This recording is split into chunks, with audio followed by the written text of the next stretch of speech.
Torah tells us in Perek Chav Zayin Pasuk Yud Aleph, the Torah tells us, Moshe describes what's going to happen when Bnei Yisrael enter into the land of Yisrael. And he says there are going to be 6 Shvatim on Har Grizim, 6 Shvatim standing on Har Eval, and there are 11 curses and corresponding brachos. If you do the mitzvahs, you get the bracha. If you don't do the mitzvah, you get the klala. And then the Torah tells us that there's a 12th. There's a 12th overarching curse that applies on the entire Torah, Rashi says. On the entire Torah, Bnei Yisrael took an oath that we will keep the entire Torah. And there are 2 very basic questions on this episode. The first one being, we already accepted the Torah. We already received the Torah. What was the purpose of another shvuah, another oath, saying that we are going to buy in and keep the entire Torah? And the Dovid Yehuda, who lived in the middle of the 1700s, his son, Dovid Yehuda, has a bunch of drashos called Avas Tzion. And in his 12th drasha, he quotes the idea that his son mentioned. His son asked this question. And he answers, he says, because once Bnei Yisrael enter Eretz Yisrael, and it's like Jewish history has now moved to the next stage, right? They're no longer in the desert, they're no longer on their journey from Mitzrayim, they're now they're ready for the future. So they're in Eretz Yisrael, preparing for the future, and he says, in the next stage of the Jewish destiny, there might be people that at a certain point say that, the Torah, not sure it's so relevant, or maybe we should change the Torah a little bit. Maybe Shabbos should be like this now. It's okay to do this on Shabbos, or that on Shabbos, or eat this, or eat that. And over the course of the future generations, it might be that people might actually want to change the Torah. Might sound familiar. I'm seeing some smiles here. Okay. That might happen. So, Bnei Yisrael took another shvuah. They took another shvuah to say that even for the future, if people are ever going to come about and say that things should be different and things should change, we buy into the way it is and the way it's supposed to be, the authentic Judaism, and we're not going to change. And the truth is that this idea is mentioned already in the Gemara, in Halacha. The Gemara says, in Maseches Nedarim and Daf Ches, the Gemara says, what happens if a person says, I swear I'm going to wear tefillin today? So the Gemara says that doesn't do anything for you. I mean, you already are mushba v'omid mahar Sinai. We already took an oath that we're going to wear tefillin. What do you add by swearing that today you're going to wear tefillin? So the Gemara answers, Lizruze nafshe. The value of taking such an oath is that it gives you more of a commitment. It gives you more of a buy-in. It energizes you a little bit in this mitzvah. So the Rishonim ask, the Ran, the Baal HaMor, the Ramban, they all ask, what does that mean? How do you get energized and more motivated in a mitzvah that has no halachic ramification? Meaning, you're already obligated from back at Har Sinai when we were commanded to wear tefillin. Now you basically said something in your mouth that you're going to wear tefillin, but what does that do for you? So some Rishonim say it could give you malchus now that you've taken on the shvuah. But the Ramban says no, it can't do that either. So the question is, so what does it do? What does taking that shvuah, making that commitment, add to what you've already been committed to?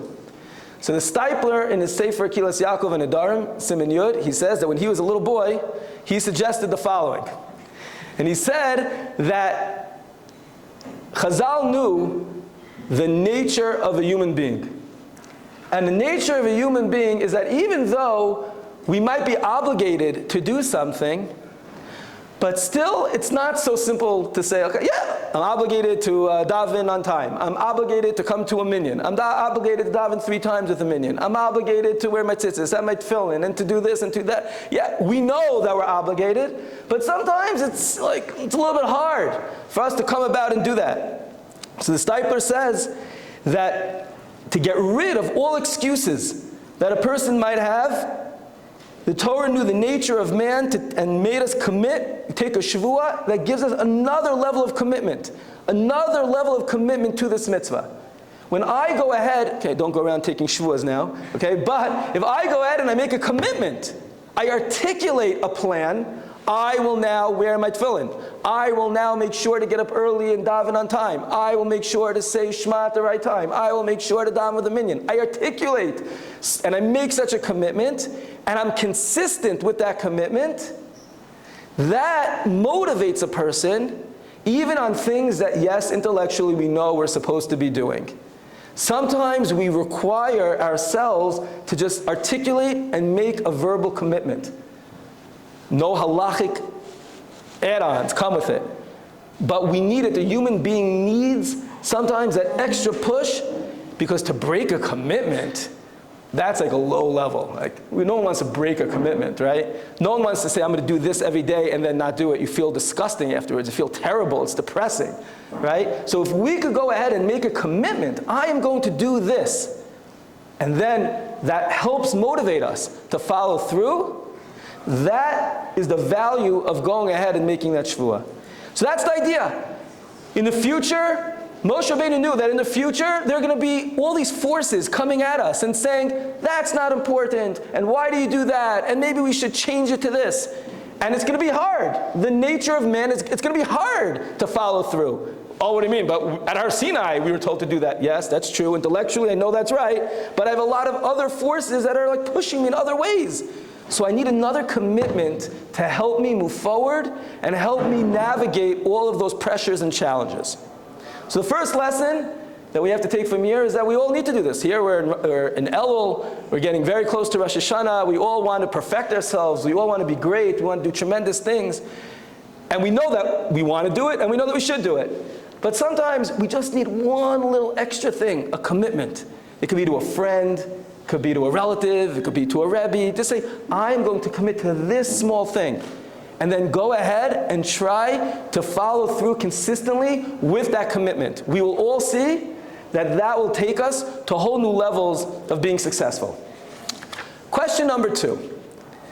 Question number 2 is asked by Tosfos in Masechah Shavuos and Daf Chavtes, that one of the curses that we accepted to follow through with and not to mess up with is Arur asher lo yaseh pesel u'masecha.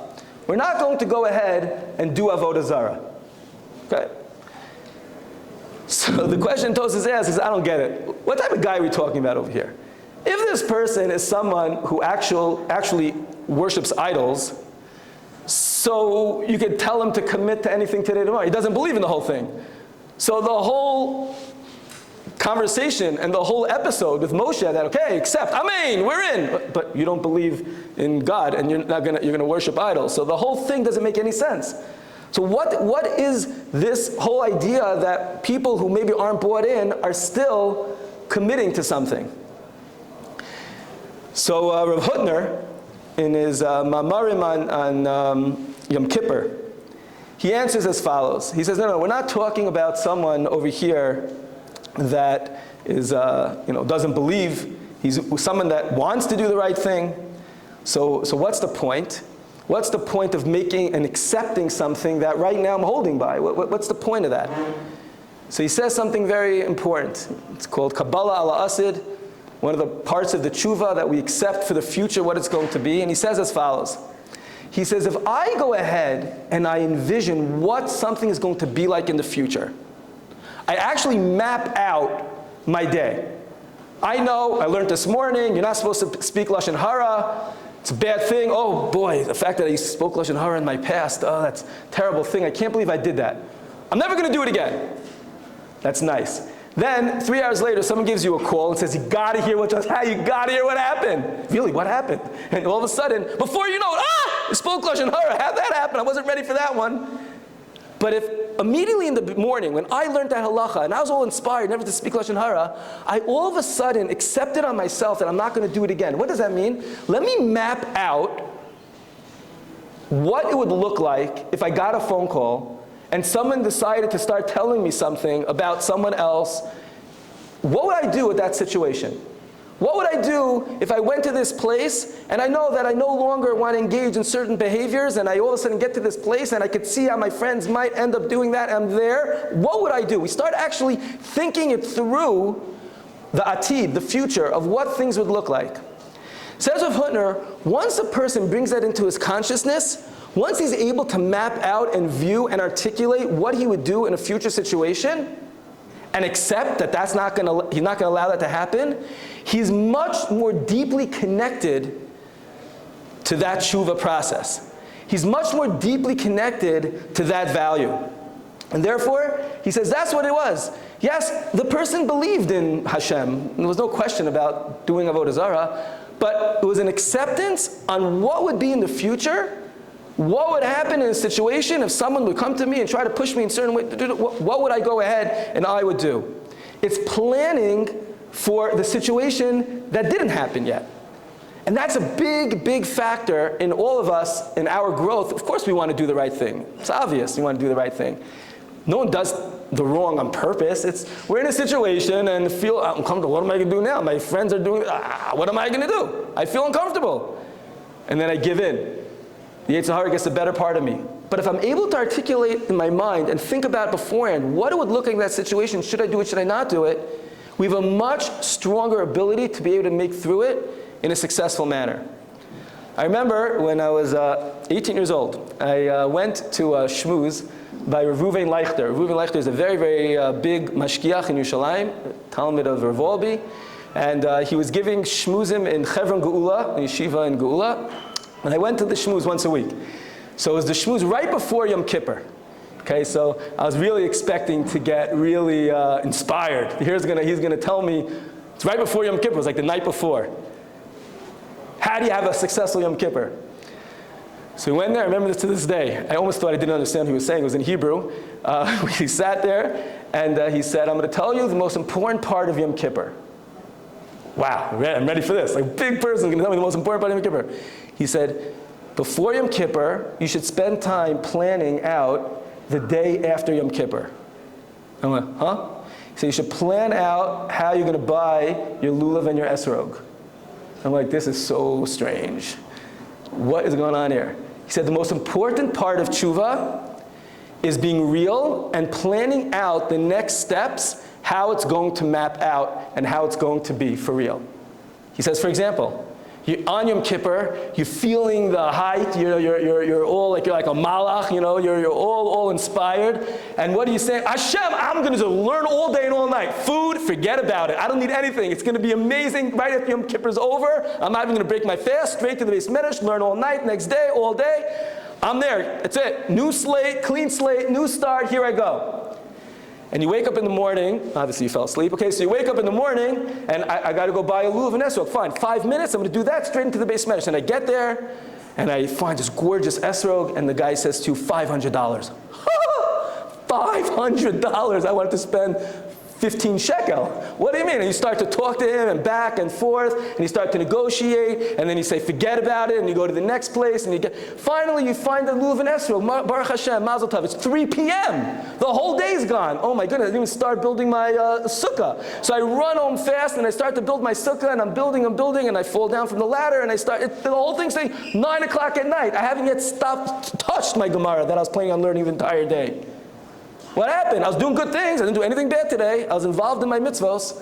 Yeah. But my plan originally was completely unrealistic, and it was never going to happen. And all of a sudden, I'm back to where I was the day before Yom Kippur.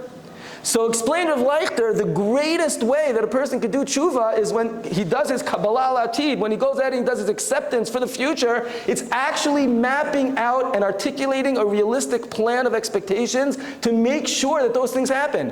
And when you start to envision that, you don't just say, oh, I'm going to do everything. I start to envision what that would look like. Then when it comes, I'm able to follow through step by step in a much more successful manner.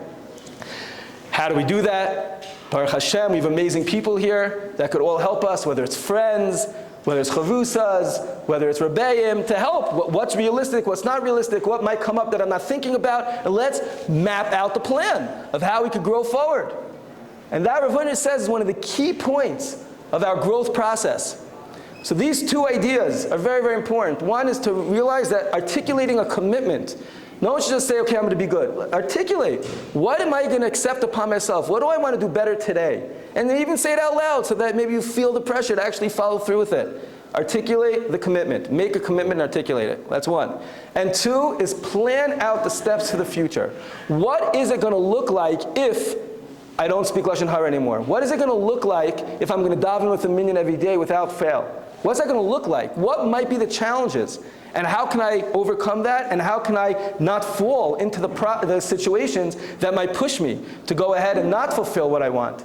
And Bezrat Hashem, with these two ideas, commitment and mapping out the future, we'll all be zochet to be able to actualize the incredible dreams and aspirations that we all have and be able to achieve the success that we all want. Shavua Tov.